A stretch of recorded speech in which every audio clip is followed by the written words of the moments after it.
রহিম, আমি প্রথমেই আপনারা কষ্ট করে এখানে আসার জন্য আপনাদেরকে ধন্যবাদ জানাই। আমি আশা করি আপনারা সহসাই আমাদের মিটিংয়ে যোগদান করবেন।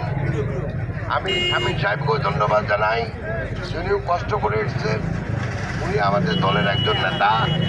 আমি আশা করি উনি আপনাদের সবাইকে নিয়ে আমাদের মিটিংয়ে যোগদান করবেন, কারণ ভবিষ্যতে আমরা যে 18 বছর ধরে সংগ্রাম করতেছি গণতন্ত্রের জন্য, সেই গণতন্ত্র আমাদের যে জনগণের যে আকাঙ্ক্ষা, দেশে একটা জবাবদিহিতামূলক গণতান্ত্রিক সরকার প্রতিষ্ঠিত হবে, আমাদের সেই সংগ্রাম শেষ হয়ে যায় নাই, বরং আমরা মনে করি এই আমাদের সংগ্রাম অব্যাহত আছে। আমরা যতদিন পর্যন্ত আমাদের না হয় ততদিন আমরা